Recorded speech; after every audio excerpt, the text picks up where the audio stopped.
President Cyril Ramaphosa and the Electricity Minister, Dr.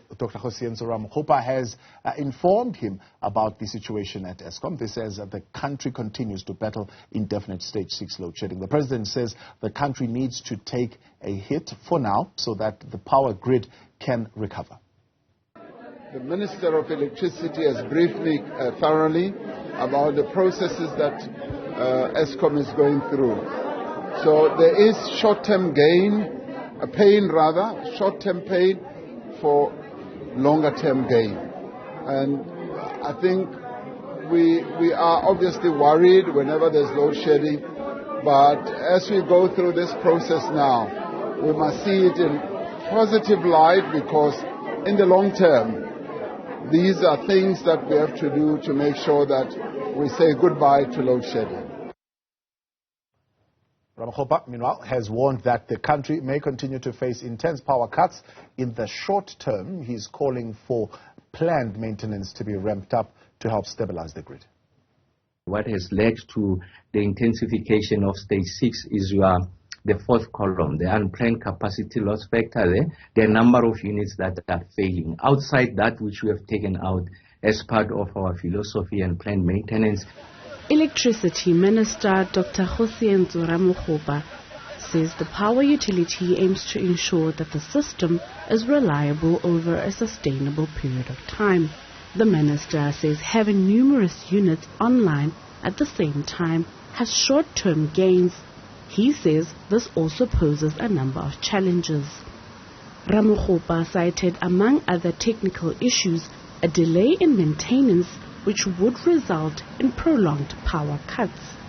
The short-term gain is that you are able to extract as many megawatts as possible, and therefore you are going to undermine the intensity of load shedding.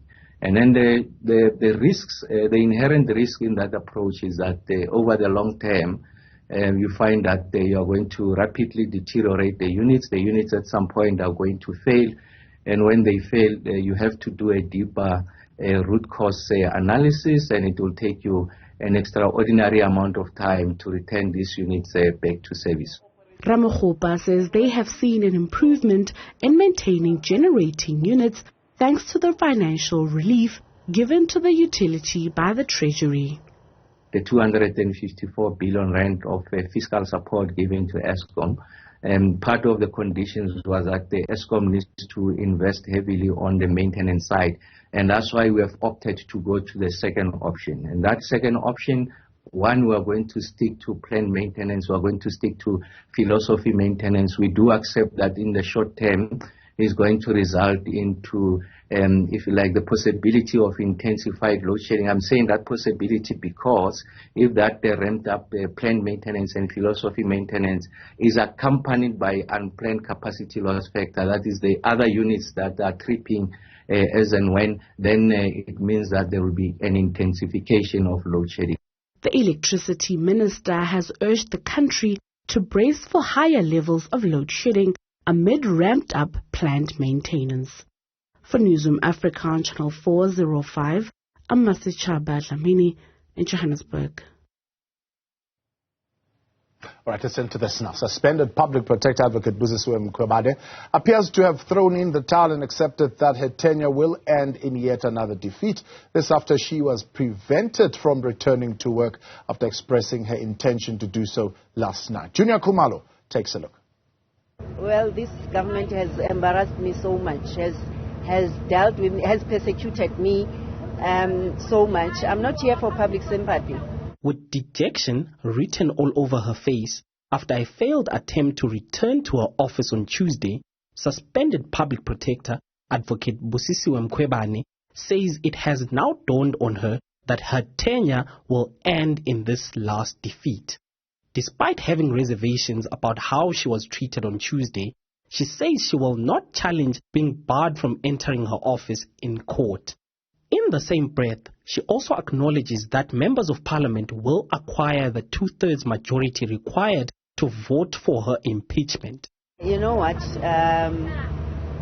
members of the public, remember I going to court again, it's the resources, and I'm labeled this person who's just very arrogant or, I'm exercising my rights. I don't think I will have to go and challenge that. They'll acquire that 2/3 majority. We know that ANC, for the first time in their history, 112 or whatever years, voting and dealing with the motion of the DA, because the DA alone wouldn't have done that.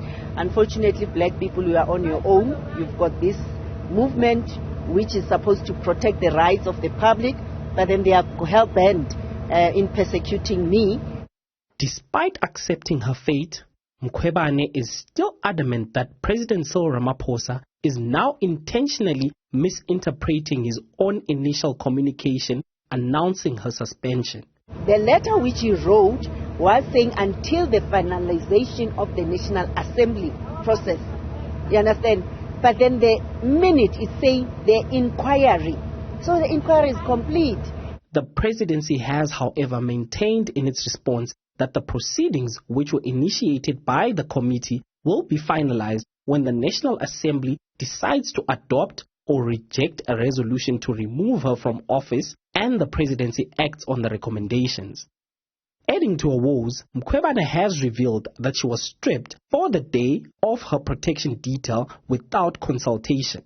The twist of things is that now the leadership in the police service have told my protectors they can't be held responsible. It's like I'm defiant, and unfortunately they cannot allow them to be involved in such, and apparently I was going to be blocked, or the police can't allow me to enter the office. Seemingly bowing out, Mkhwebane says despite what others might say, she did her best. I know there are those haters. It's fine. I'm just here to put things into perspective. And as I say, history has no blank pages. History will judge those. If I'm wrong and I'm this person who's portrayed to be this useless, incompetent person, but for me, I would say to the public, I tried my best. I protected you. The suspended public protector's fate is set to be sealed on Monday next week when members of parliament vote for whether she should be impeached. For Newzroom Afrika on channel 405, I'm Juniour Khumalo at the Public Protector's office in Pretoria.